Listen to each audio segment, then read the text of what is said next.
ഇതൊന്നും പറയുന്നില്ല എന്ന് വിചാരിച്ചതാണ്. വളരെ അധികം ഒരു മോശമായിട്ടുള്ള ഒരു പരിപാടിയായിട്ടാണ് തോന്നുന്നത്. അത് ആ സമയത്ത് വേണ്ടിയിരുന്നില്ല എന്നും ഇതൊരു മരണാനന്തര ചടങ്ങാണ് അവിടെ നടക്കുന്നത്. വളരെ ദുഃഖാർത്ഥരായിട്ടുള്ള ആളുകളാണ് അവിടെ നിൽക്കുന്നത്. അത് മന്ത്രിയെ ഒരു സ്വീകരിക്കുന്ന ഒരു ചടങ്ങല്ലത്. ഇന്നലെ നമ്മുടെ പ്രിയങ്കരനായിരുന്ന സലീം കുമാറിന്റെ വേർപാട് നമ്മൾ കണ്ടു. ഇതിന്റെ മരണാനന്തര ചടങ്ങിൽ ഉണ്ടായ ഒന്ന് രണ്ട് കാര്യങ്ങൾ സൂചിപ്പിക്കുവാനാണ് ഞാൻ ഇതൊന്നും പറയുന്നില്ല എന്ന് വിചാരിച്ചതാണ്. പക്ഷെ അദ്ദേഹത്തോടുള്ള ഒരു ആദര സൂചകമായിട്ട് എനിക്കിത് പറയാതിരിക്കാനാവുന്നില്ലാത്ത ഒരു അവസ്ഥയാണ്. അതുകൊണ്ടാണ് ഇത് പറയുന്നത്. അതിലൊന്നാമത്തെ കാര്യം എന്ന് പറയുന്നത് ഈ മീഡിയക്കാരുടെ അമിതമായ ഒരു ഇടപെടലാണ് അവിടെ വന്നത്. അതായത് അവര് ഈ ഫോക്കസ് ചെയ്യുന്നത് അല്ലെങ്കിൽ അവർ ഫോട്ടോ എടുക്കുന്നത് ഈ സെലിബ്രിറ്റീസിനെ അല്ലെങ്കിൽ സിനിമാക്കാരെയൊക്കെ ഉദ്ദേശിച്ചുള്ള ഒരു ഫോട്ടോ എടുക്കുകയാണ് അവിടെ നമുക്ക് കാണാൻ കഴിയുന്നത്. ഈ ഒരു അച്ഛന്റെ മരണാനന്തര ചടങ്ങ് നടക്കുന്ന ആ സമയത്ത് അത് എത്രമാത്രം വിഷമമുണ്ടെന്ന് നമുക്കറിയാം. ഒരു മകനെ സംബന്ധിച്ചിടത്തോളം അതുപോലെ വിഷമം അനുഭവിക്കുന്നതിരിക്കുന്ന ഈ അവസ്ഥയിൽ പോലും അദ്ദേഹത്തിന് പ്രതികരിക്കേണ്ടതായിട്ട് വന്നു എന്നുള്ളതാണ്. അതായത് ആ സമയം ഈ മീഡിയക്കാരിങ്ങനെ ഒരുപാട് ഫോട്ടോസുകൾ എടുക്കുമ്പോൾ ഒരുപാട് പേര് അവരോട് പറയുന്നുണ്ട്, മാറി നിൽക്കാൻ പറയുന്നുണ്ട്. അതായത് നമ്മുടെ വി ഡി സതീശ സാർ പറയുന്നു, അതുപോലെ തന്നെ മറ്റുള്ള ജനപ്രതിനിധികൾ പറയുന്നുണ്ട്, വീട്ടുകാർ പറയുന്നുണ്ട്, ഒരുപാട് പേര് അവിടെ പറയുന്നുണ്ടെങ്കിലും മീഡിയക്കാർ മാറുന്നില്ല. അതുകൊണ്ടാണ് മകനായ ചന്തുവിന് അവിടെ പ്രതികരിക്കേണ്ടി വന്നത്. അതിനും ഒരുപാട് വിമർശനങ്ങൾ ഏറ്റുവാങ്ങുന്നത് നമ്മൾ കേട്ടതാണ് നമ്മൾ.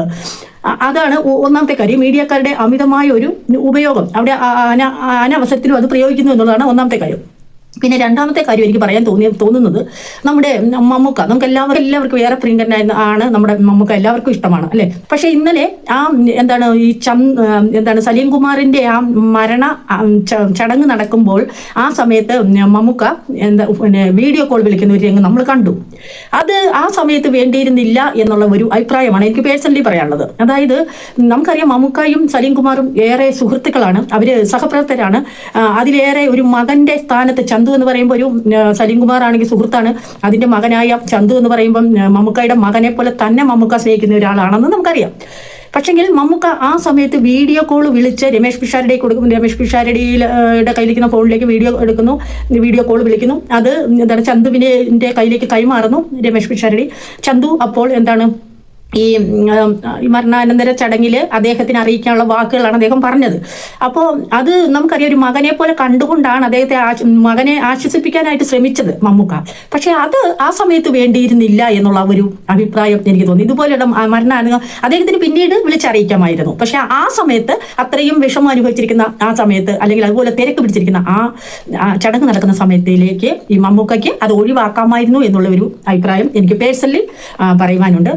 അതുപോലെ മൂന്നാമത്തെ കാര്യം എന്ന് പറയാനുള്ളത്, എനിക്ക് നമ്മുടെ വി ഡി സതീശൻ സാറ് ഈ സലീം കുമാറിന്റെ മരണാനന്തര ചടങ്ങിൽ പങ്കെടുക്കുവാനായിട്ട് കയറി വരുന്നു. അപ്പോൾ ഒരാള് ചെന്ന് അദ്ദേഹത്തെ ഷാള് പുതപ്പിക്കുന്ന ഒരു രംഗം കണ്ടു. നമുക്കറിയാം, നമ്മളൊരു പാർട്ടി പറയുകയല്ല, ഒരിക്കലും നമ്മളൊരു പാർട്ടി പറയത്തില്ല. പക്ഷെങ്കിൽ ഇത് പറയാതിരിക്കാൻ അവരായിട്ട് നിവൃത്തിയില്ല. കാരണം ഇതൊരു മരണാനന്തര ചടങ്ങാണ് അവിടെ നടക്കുന്നത്. വളരെ ദുഃഖാർത്ഥരായിട്ടുള്ള ആളുകളാണ് അവിടെ നിൽക്കുന്നത്. അത് മന്ത്രിയെ ഒരു സ്വീകരിക്കുന്ന ഒരു ചടങ്ങല്ലത്. അപ്പോൾ ഇത് അവിടെ വേണ്ടിയിരുന്നോ എന്നുള്ള ഒരു ചോദ്യമാണ് നമ്മളിൽ ഉരുത്തിരിഞ്ഞ് വരുന്നത്. നമുക്കത് വളരെ അധികം ഒരു മോശമായിട്ടുള്ള ഒരു പരിപാടിയായിട്ടാണ് തോന്നുന്നത്. പക്ഷെങ്കിൽ ആ സമയത്ത് നമ്മുടെ വി ഡി സതീശൻ സാർ അത് വളരെ നല്ല രീതിയിൽ അത് ഹാൻഡിൽ ചെയ്തു എന്നുള്ളതാണ്. Okay, thank you.